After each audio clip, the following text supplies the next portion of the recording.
Noticias 2 puntos. A Petro le alcanzaría el sueldo de presidente para pagar los 300.000 millones de pesos que debe. El hoy senador y ex candidato presidencial Gustavo Petro le debe al Estado 347.000 millones de pesos en multas de la Contraloría de Bogotá, todas por decisiones tomadas en su paso por la alcaldía de Bogotá. Tiene una sanción por 217.000 millones de pesos por el daño patrimonial que supuestamente provocó la reducción de la tarifa de Transmilenio, otra de 90 pesos.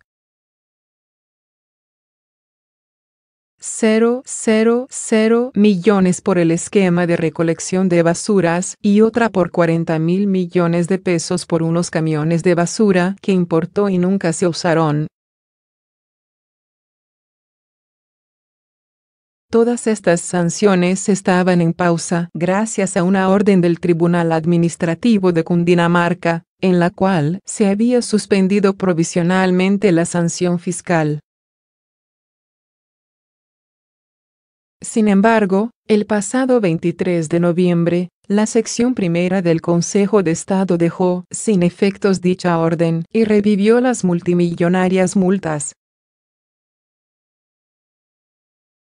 Petro no tardó en salirle al paso a la decisión del Consejo de Estado y, además de interponer una acción de nulidad y solicitar la imposición de una medida cautelar, declaró que estas multas solo buscan sacarlo de la vida política y solo pagaría si fuese elegido presidente.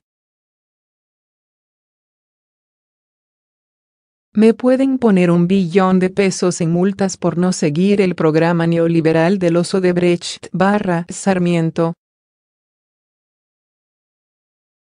Si el pueblo me elige su presidente, la pagaremos antes de la posesión con ayuda de la sociedad y esos recursos los llevaremos a la universidad pública, trinó. Posteriormente, en una entrevista con Noticias 1, explicó que de ganar las elecciones, convocaría a una recolecta para que sus seguidores donaran el dinero suficiente para pagar las multas de la Contraloría. Pagaré un día antes de la posesión y, una vez presidente, usaré ese dinero para la educación pública, señaló Petro. Otra opción, cerrar interrogación. Aunque la propuesta del senador fue bien recibida e incluso festejada por sus seguidores, existe la posibilidad de que nunca se realice dicha recolecta, incluso si Petro gana las presidenciales. También podría ocurrir que nadie done a la causa.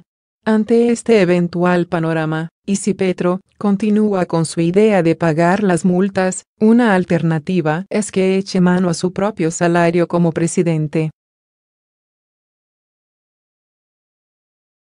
Según el diario La República, en América del Sur, la mayoría de los presidentes tienen un sueldo mensual inferior a $10.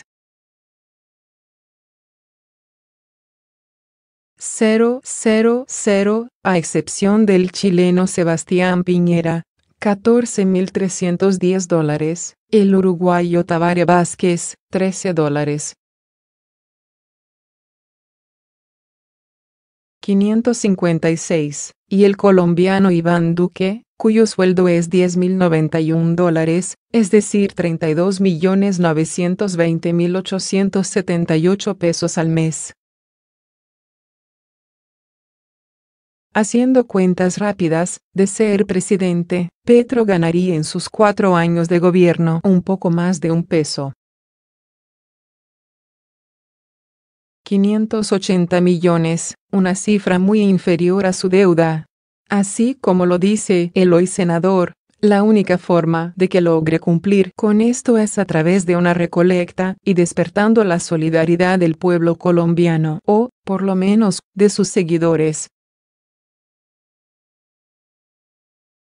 pagar es imposible. Con respecto a este caso, Armando Mercado, politólogo de la Universidad Tecnológica de Bolívar, ratificó que efectivamente ni siquiera siendo presidente Petro podría ponerse al día con sus deudas. Matemáticamente no hay forma de que él pague eso. A lo mucho, en 4 años, son $1. 600 millones que tampoco alcanzarían. Salvo que usted fuera una persona multimillonaria, podría pagar esas deudas, señaló Mercado. El experto agregó que técnicamente al colocar esas multas están restringiendo de por vida la participación política de una persona porque es obvio que no va a poder pagarlas. Petro va a recurrir a todas las instancias posibles para reclamar sus derechos políticos porque, según la normatividad, los órganos administrativos no pueden inhabilitar, sin un juez. Lo más probable es que recurra a la Comisión Interamericana de Derechos Humanos, CIDH, para frenar la aplicación del fallo que lo obliga a pagar, finalizó. Carrera política en juego. Independiente de las ideas de Petro y su declaración con respecto al pago de las sanciones de la Contraloría, lo cierto es que el futuro político de este líder de izquierda está en riesgo. El mes pasado, la Corte Constitucional dejó intacta la normatividad que establece que toda persona que haya sido declarada responsable fiscalmente está inhabilitada para desempeñar cargos públicos. Quien haya sido declarado responsable fiscalmente será inhábil para el ejercicio de cargos públicos y para contratar con el Estado durante los 5 años siguientes a la ejecutoria del fallo correspondiente, dice el primer parágrafo del artículo 38 de la Ley 734 de 2002. La decisión del alto tribunal perjudica directamente al congresista, pues podría quedar inhabilitado para ocupar cargos públicos y además su curul en el Congreso estaría en riesgo hasta que no cancele las millonarias deudas. Cabe mencionar que el Tribunal de Cundinamarca aún no ha tomado una decisión sobre la tutela que presentó el exalcalde contra la sanción. Si la reforma a la justicia pierde su esencia, seré el primero que pide retirarla. Duque. El presidente de la República dejó abierta la puerta para comenzar de nuevo el debate sobre la reforma a la justicia si el Congreso desnaturaliza la propuesta del gobierno.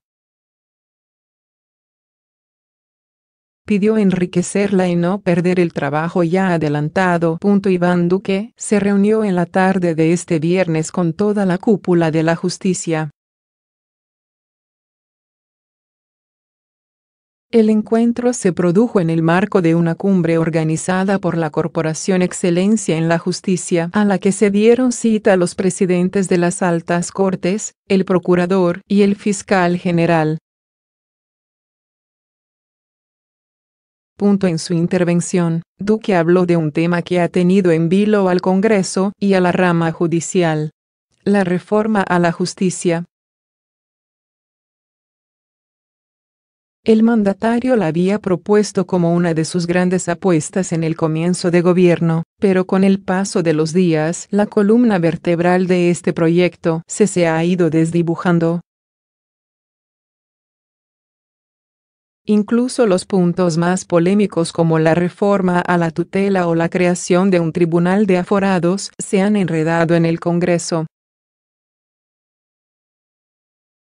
En ese escenario, Duque aseguró que no está pegado al texto que hoy se está tramitando. Explicó que no tiene una visión única de lo que debe ser una reforma a la arquitectura de la justicia, y por eso se mostró dispuesto a volver a presentarla. Si la reforma a la justicia pierde su esencia, si pierde coherencia, seré el primer colombiano que le pedirá al Congreso de la República que no siga con su trámite, porque eso no le sirve al país.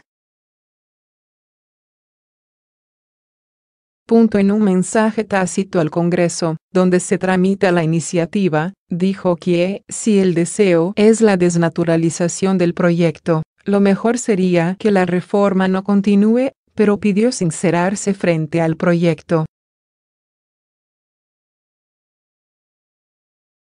Por eso pidió a las Cortes, a los partidos políticos y enriquecerla en los 2 debates que le restan este año, y dejar temas para la deliberación en su segunda etapa. Pero en mensaje para aprobar el proyecto pidió no perder los debates. Porque yo escucho constantemente el clamor de hacer una reforma a la justicia. Pero si la reforma a la justicia se llena de controversias y de ataques, en lugar de buscar consolidación de una uniformidad en medio de las diferencias, creo que allí estamos prácticamente en una bicicleta estática. Duque explicó que la reforma a la justicia que necesita el país no solo debe incluir la cúpula, también debe resolver las inquietudes de los ciudadanos. Anunció que trabajará en un paquete de reformas legales que presentará en 2019 y que le permitirían enfrentar los problemas del día a día, haciendo alusión a la congestión de los despachos y a la morosidad de las decisiones. El presidente recordó que una de sus propuestas de campaña era llevar a los mejores a trabajar en el Estado, por lo que propuso que se incluya un elemento entre los requisitos para ser magistrado, pues advirtió que nadie debe llegar a ese cargo sin haber estado al menos 5 años en la rama judicial. Duque agregó que está convencido en que una vez construya una política de talento, es necesario fortalecer la primera y segunda instancia de la justicia. También habló del expediente electrónico y del arraigo judicial. Es decir, que los jueces que estén en los territorios no tengan que migrar a los centros de poder para poder escalar en su carrera. El presidente también habló de la necesidad de fortalecer los mecanismos alternativos de resolución de conflictos como las conciliaciones. Es mucho más importante este paso que dejar perdurar la vida litigiosa, dijo. También contó que en este momento la nación tiene fallos en su contra por 7 billones de pesos que hoy pagan intereses del 30% anual. El proyecto de reforma a la justicia está en jurisdicción de la Cámara de Representantes, donde tendrá que superar 2 debates antes del 16 de diciembre para pasar a la segunda vuelta el año próximo. Ante ese calendario, parece imposible que alcance su trámite con éxito. La ministra de Justicia Gloria María Borrero ha culpado al presidente de la Cámara, Alejandro Carlos Chacón, de haber dilatado el trámite y engavetar el proyecto. Como el congresista pertenece al Partido Liberal, principal opositor de la propuesta del gobierno, la funcionaria los ha señalado de provocar el hundimiento de la iniciativa por falta de trámite. Chacón se ha defendido y aseguró que ha actuado bajo los términos legales.